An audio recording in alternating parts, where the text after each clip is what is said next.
அனைவருக்கும் வணக்கம். நான் தாரகா.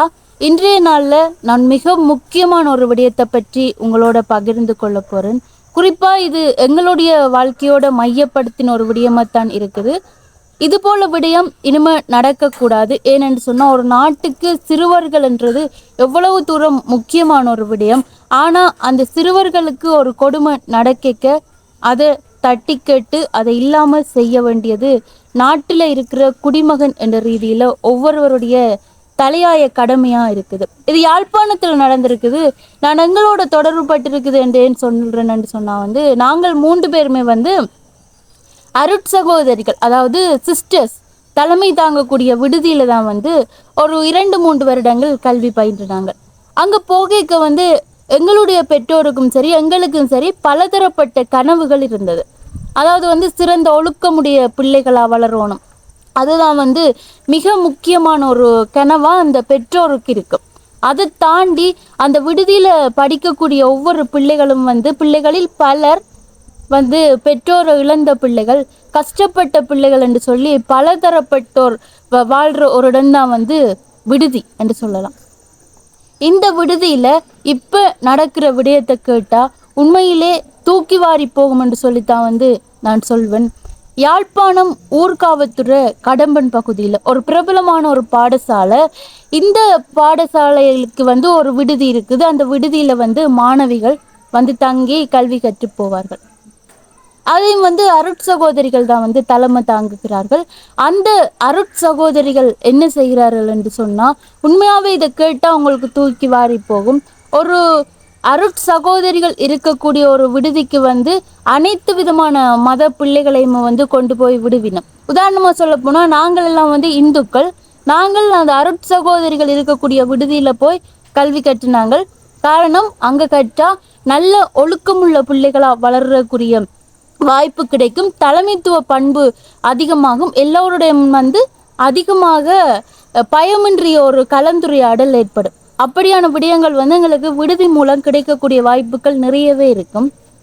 இதே போலதான் இந்த பிள்ளைகள், அதாவது யாழ்ப்பாணம் ஊர்காவத்துறை கடம்பன் பகுதியில இருக்கக்கூடிய விடுதியில வாழ்ற பிள்ளைகளோட ஒவ்வொரு இலட்சியமாவே இதாத்தான் இருக்கும். அப்படி இருக்க 12 to 17 வயதுக்கு உட்பட்ட மாணவிகள் 11 பேர் நேரடியாக காவல்துறைக்கு சென்றிருக்கிறார்கள். எங்களை போட்டு கொடுமைப்படுத்தினோம் அப்படின்னு சொல்லி. என்ன விதமான கொடுமை என்று சொன்னா, கடந்த 3 வருட காலமாகவே இது நடந்திருக்குது. யாரால என்று சொன்னா, அங்க இருக்கிற அருட்சகோதரிகளால. சரியா பிரார்த்தனை செய்யாம, ஒரு பிரார்த்தனை என்றைக்கு கிறிஸ்டியன்ஸ் ரோசரி என்ற ஒரு விஷயம் இருக்கும். அந்த ரோசரி இங்கிலீஷில் சொல்லுவோம். அது ஒரு 11 வயது பிள்ளைக்கால சொல்லேலுமோ, உடனே சொல்லேலுமோன்னு சொன்னா கண்டிப்பா இல்லை. அதை பைய மெதுவா சொல்லி கொடுத்தா தான் அந்த பிள்ளை சொல்லக்கூடிய மாதிரி இருக்கும். இதுவும் இன்னுமொரு மத பிள்ளை என்றைக்க அந்த பிள்ளைன்ற மனநிலை 1000 விடயங்களோடும் அதை அழகா எடுத்துரைச்சா மட்டும்தான் அந்த பிள்ளையால சரியான மாதிரி அந்த விடயங்களை செய்யக்கூடிய மாதிரி இருக்கு. அப்படி செய்யக்க ஒரு மனதுக்கு ஒரு திருப்தி கிடைக்கும். அதை விட்டுட்டு அடிச்சு நீ இதை கண்டிப்பா செய்யணும் அப்படின்னு சொன்னா அது அத்துமீறல் அப்படித்தான் சொல்லணும். இது பிரார்த்தனைக்கு மட்டும் இல்லை, ஆங்கிலம் சரியா பேசாட்டி, சரியா வேலைகள் செய்யாட்டி, இப்படி ஒவ்வொரு சின்ன காரணங்களை வச்சு கொடுமைப்படுத்தி இருக்கணும் அந்த 11 சிறுவர்களையும். 11 சிறுவர்களில் ஒட்டுமொத்த சிறுவர்களையுமே கொடுமைப்படுத்தி இருப்பினும் அந்த 11 சிறுவர்கள் 7ஆம் கட்டத்துல காவல்துறையிட்ட போய் முறையீடு செய்திருக்கணும், எங்களை சரியா கொடுமைப்படுத்தினோம் என்று சொல்லி. யோசிச்சு பாருங்க, ஒரு 11 வயதிலிருந்து 17 வயதுக்குட்பட்ட சிறுவர்கள் என்றைக்க அந்த சிறுவர்கள்ல தாய் தந்தையரை இழந்தவர்கள் எத்தனை பேர் இருப்பார்கள். இன்னும் சரியான மாதிரி கல்வி கற்கணும், சரியான மாதிரி ஒழுக்கத்தோட வளரணும் என்று சொல்லி எதிர்பார்த்து கொண்டு பெற்றோர் விட்டவர்கள் எத்தனை பேர் இருப்பார்கள். இவர்களை ஒரு அருட்சகோதரிகளா இருக்க அந்த அருட்சகோதரிகள் பஸ்ஸில் ஏறினாலே எழும்பி நாங்கள் எல்லாம் சீட்டு கொடுப்போம். ஏனென்று சொன்னால், ஒவ்வொரு மத குருமாருக்கும் அந்த ஒரு மரியாதை பொது இடங்களில் செலுத்தப்படும். அதே பொது இடங்களில் செலுத்தப்படுற மரியாதைக்குரிய பண்பு அந்த அருட்சகோதரிகளுக்கு கண்டிப்பாக இருக்க வேண்டும். ஆனால் இந்த விடுதியில் அந்த அருட்சகோதரிகள் பண்பு நிலை மாறினது கவலைக்கிடமாத்தான் இருக்குது. இப்படி இந்த புள்ளியல் வந்து பொலிசுல போய் முறையீடு செய்த உடனும் காவல்துறை என்ன செய்திருக்கணும்னு சொன்னால் நேரடியாக யாழ் போதனா வைத்தியசாலைக்கு கொண்டு போயிட்டு அங்கே அவர்களுக்கு தேவையான சிகிச்சைகள் வழங்கப்படுகின்றது. இந்த அருட் சகோதரிகளையும் வந்து கைது செய்யப்பட்டிருக்கணும்.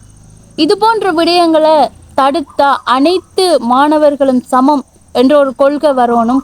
ஒரு தாய் வந்து ஒரு தாயோ தந்தையோ தன் பிள்ளைய ஒழுக்கமா வளரணும். அப்படி பலதரப்பட்ட காரணங்களுக்காக விடுதியில விடைக்க அவர்களுடைய ஒரு நோக்கம் என்ன இருக்குது என்று சொன்னா, அந்த விடுதியில தலைமை தாங்கக்கூடிய அந்த தலைமையாளர் தங்களுடைய குழந்தைகளை தாய் போல பார்த்து கொள்வார் என்ற ஒரு மனநிலையோட தான் அந்த பெற்றோர் விடுவினம்.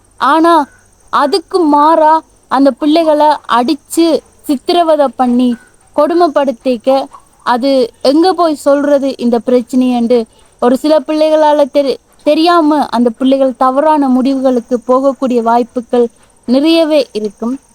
இந்த விடயத்தை ஒவ்வொரு விடுதியில் இருக்கக்கூடிய தலைமை தாங்கக்கூடிய நபர்களும் கருத்தில் எடுக்கணும். இது போன்ற விடயங்கள் இனிமே நடக்கக்கூடாது. ஒவ்வொரு பிள்ளைகளும் அங்கண்ட சொத்துக்கள் நாங்கள் இன்றைக்கு வளர்த்து விட்டா நாளைக்கு எங்கேயோ அதுகள் போய் நாளைக்கு எங்கண்ட பேர் இந்த சிஸ்டர் என்ன பார்த்தவா, இந்த மதர் என்ன பார்த்தவா, இந்த ஐயா இந்த அம்மா என்ன பார்த்தவா, அப்போ நான் அவாவுக்கு வந்து ஏதாவது செய்யணும், நான் வந்து அவாவை மரியாதைப்படுத்தணும். சில வேளை அவள் ஒரு பெரிய ஒரு ஸ்டேஜில் போய் நின்று என்னை வளர்த்ததெல்லாம் இவாதான் என்று சொல்லக்கூடிய ஒரு நிலைமை கூட வரும். அதால யாரையுமே கஷ்டப்படுத்தாதீங்க. இருக்கிற வாழ்க்கைய சந்தோஷமா நிம்மதியா வாழ்ந்துட்டு போவோம். அதுக்கு யாரையுமே கொடுமைப்படுத்தாம இருக்கிற வாழ்க்கைய சந்தோஷமா வாழுவோம் என்று இந்த இடத்துல சொல்லிக்கொண்டு அந்த அருட்சகோதரிகளுக்கு காவல்துறை தகுந்த நடவடிக்கை எடுக்க தயாராக இருக்குது. இது போன்ற நடவடிக்கைகள் இனிமே நடைபெறாது என்ற ஒரு நம்பிக்கையோட இந்த காணொலியை நான் நிறைவு செய்து கொள்கின்றேன். நாளைய தினம் மற்றொரு காணொலியோடு உங்களை சந்திக்கும் வரை உங்களிடமிருந்து விடைபெறும் நான் தாரகா. நன்றி.